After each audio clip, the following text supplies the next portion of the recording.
So, good morning po, ano? Happy Sunday po sa lahat.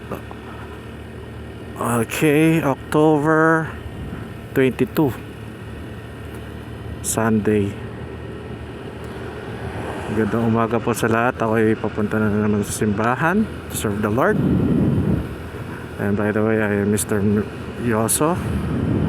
Mr. Yoso, para po sa inyo, naglilingkod.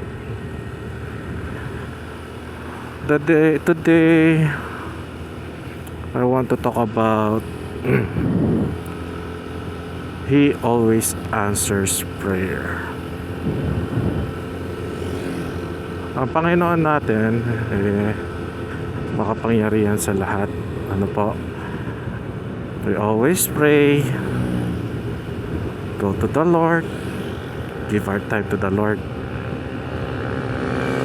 But one thing I've learned about prayer,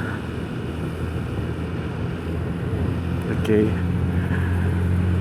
every time you pray, He will answer it, but not in your timing, in His timing. Sabi nga niya God has never been late, never been advanced, always the right time, in a right way. Para nangyari kay Daniel, he always prays to the Lord, prayed out to the Lord. Kahit pinagbabawal ng hari na manalangin sa Diyos Ama, dapat sa hari lang. But Daniel never stopped praying to the Lord. He always opened the window and give thanks to the Lord. Give everything to the Lord. Nagkaroon ng decree na walang ibang nananalangin kundi sa hari lang. Pero no one can stop Daniel. He prayed. So there came a time na yun nga, kapanalangin ni Daniel, tinapon siya sa lion's den. And look what God have done. Nasa loob siya ng lion's den, pero hindi siya kinain ni minsan. He only prayed to the Lord. At natulog siya sa loob ng lion's den na isang galos. Wala siya natamo sa mga leon. At the same time, pinuntahan siya ng hari at kinamusta siya. And truly the king inurong ang decree na yon, at ang makakumontra kay Daniel, yun ang kinain ng mga leon. Sabi nga doon sa story hindi man din natapakan ng lupa ng mga leon, nagkawatak-watak ang kanilang katawan. Grabe. Kaya sabi ko, I'd rather pray to the Lord every day, every night, kaysa naman mangyari sa akin nangyari doon sa mga hindi nananalangin sa Panginoon, diba? Yung buhay ni Daniel is parang buhay rin natin mga tao. Nagkakaroon rin tayo ng Great Depression, or nagkakaroon rin tayo ng problema sa buhay. Kanina ba tayo malapit? Kanina tayo humihingi ng tulong? Natural, sa taong muna, di ba? Hihingi ka ng tulong sa mga kamag-anak mo, hihingi ka ng tulong sa mga malalapit mong kaibigan. Minsan nakakalimot tayo, kailangan natin unahin ng Panginoon sa mga ganyang problema, dahil siya lang nakakaresolba sa ating mga problema. Spend time to the Lord, pray to the Lord, para sagutin niya lahat ng panalangin mo. Nagkaroon nga rin ng problema sa aking buhay nun Mother ko, na hospital siya. Nagkaroon siya matinding sakit. Sakit na walang kalunas-lunas. COVID. Within span of 2 weeks, nasa hospital siya. Nananalangin ako, Lord, pagalingin niya nanay ko. Lord, patagalin nyo pa yung buhay niya. Lord, gusto ko pa makita nanay ko magsilbi sa inyo. My mother is a Christian. She always pray. And that time, I also prayed, deeply prayed. As in talagang lumuluhod ako, umiiyak ako, Panginoon, heal my mother. Give him more time to serve you. Heal him, heal her.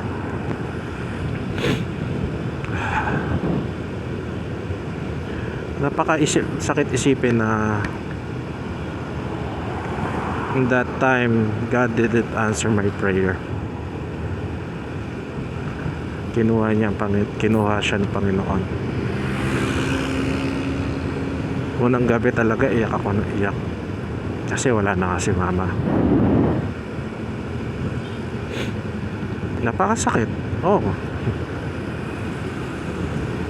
Kinuha niya si mama. Pero that night, the second day na wala na si mama, nakita ko na siyang nasa isang lalagyan na lang at abo. I deeply realized na truly God answers my prayer. Hindi na nahihirapan si mama. Nasa langit na.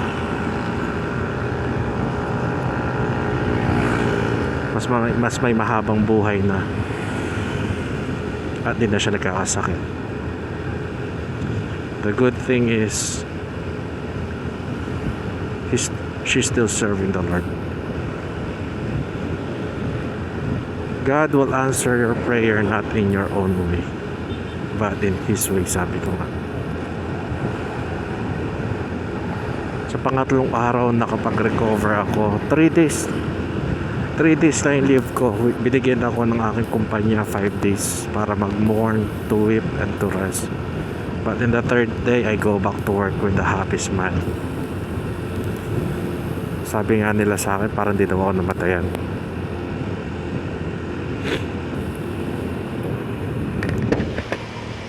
Sabi ko naman, ba't ako iiyak? Ba't ako maglulungkot? Kung alam ko naman yung nanay ko kasama na ng Panginoon. Yes, there's some part na maiiyak ka kasi wala na nanay mo. Wala na yung pinakamamahal mo.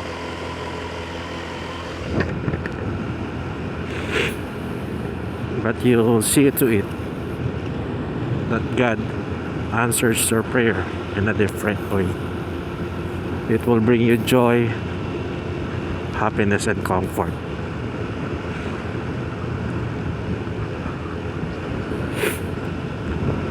Naalala ko ngayong sabi ni mama, anak, pinagpipray kita na balang araw pagsilbihan mo yung Panginoon, na balang araw masumpungan mo yung Biblia. Wala, matigas ako nun eh. But on that time, wala pa sa akin kasi talagang hindi pa bumabaon sa akin eh. Happy go lucky pa ako. Pero dumating yung panahon na binigyan akong trouble ng Panginoon para mag-turn around sa Kanya. Grabe. I grab the opportunity. I grab my Bible. I pray every day. And look what God have done to my life. I am happy always. I don't fear anymore. Even death. I live in mercy. I live with hope and grace to the Lord na everything will be alright. Everything has a solution. Just give it to the Lord. Parang si Abraham, nanalangin na sana dumating na kanyang pinapanalangin na anak sa dalawang mag-asawa. For how many years di sinasagot ng Panginoon? Nagkasala pa si Abraham, nagkaroon ng anak sa kanyang isa sa kanyang mga katulong. Minsan nga ikaw mismo gagawa ka rin ng paraan para masagot ang iyong panalangin, diba? Pero malalaman mo mali rin. Kasi hindi yung gabay ng Panginoon. Always remember, if God answers your prayer, it is His direction. But if God doesn't answer your prayer in your own way, that is His direction. Dumating panahon na sinagot ng Panginoon ang panalangin ni Abraham at the age na matanda na sila. Ngayon ako nabasa God will answer your prayer in not in your own way to show how powerful He is. He will answer your prayers in the different circumstances. Isipin mo kung si Abraham napakatanda na, doon pa nagkaanak sa asawa niya, the promised child, senior citizen na sila. Syempre, kung iisipin mo na sa panahon natin ngayon, senior citizen magkakaanak ng lalaki, di ba? Sabi nga miracle child God answers Abraham's prayer in a different way to show how powerful He is. He can make the impossible possible. So don't stop. Pray, believe.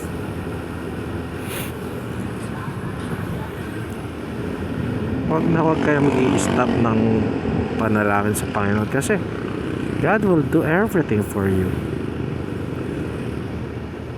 God will make a way for you. Always pray in heart. And always when you start in prayer, always believe it will happen. Always believe God will make a way to make it happen.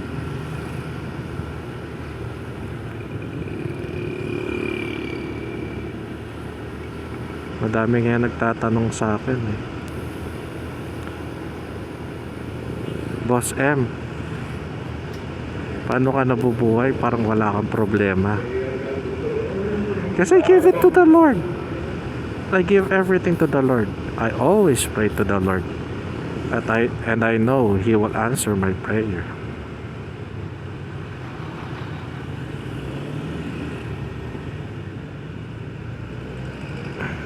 Not in my way, but in His way. Katulad nga na sabi ko nga sa inyo, takot ako sa ganitong ministry na I will share my blessings to other people. Lalo na tong channel of blessings na to na ginawa ko sa YouTube. Kasi napaka-reserve ko, di ako nakikipag-usap, di ako nakikipag-communicate sa ibang tao. But God changed my heart. Gusto niyang gawin ko to, binigyan niya akong lakas. Sabi ko pa nga, nag-excuse pa nga ako sa Panginoon, wala akong mga tools, wala akong mga gamit, wala akong GoPro. Sabi ko sa kanya, wala akong Insta360. I prayed to the Lord. Sabi ko pa nga, nakipag-deal ako sa kanya. Gagawin ko na lang ang inuutos niya pag nandyan na yung mga materials, yung mga cam, yung mga mic. He answered my prayers in a different way. Binigyan niya akong lakas, binigyan niya ako ng knowledge. Pagre-read ng Bible, I follow God's will in a different way. Nga sabi ko, binigyan niya ako yan. Binigyan niya ako Realme 10 na cellphone, binigyan niya ako microphone. Hindi nagawa ko yung pinapagawa niya sa akin, to share the blessings, to share the word of the Lord, to share how powerful He is. Diba? Mas malinaw pa yata ako dito sa Realme na to, mas pogi pa yata ako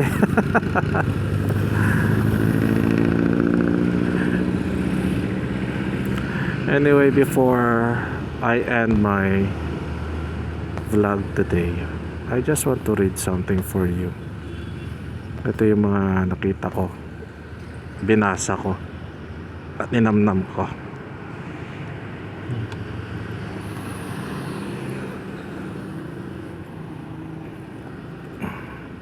Just wanna share it. Sabi niya ganun sa Isaiah 32:18. Don't worry. God is in control. Ephesians 3:20. Dream big. Pray big. Believe big. Philippians 4:16. Do not be anxious. Instead, pray. Isaiah 43:19. God is making a way for you. Matthew 6:33.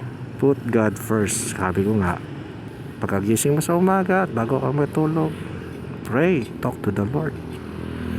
Luke 18:1. Pray and never give up. Ito pinaka-favorite ko. Parati kong hinuhuli mga favorite ko kasi naka-uplift ng spirit. 2 Kings 2:5. I have heard your prayer. I have seen your tears.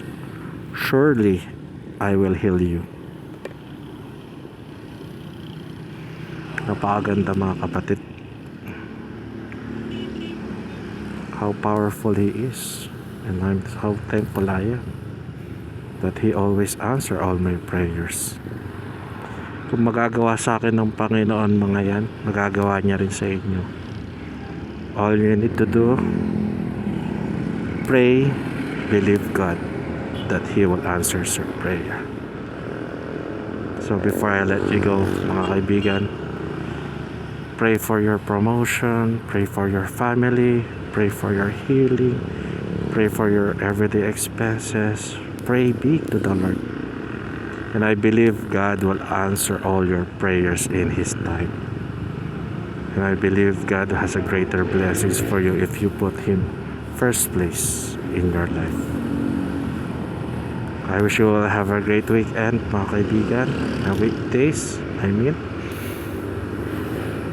And may God bless you always. Thank you for watching.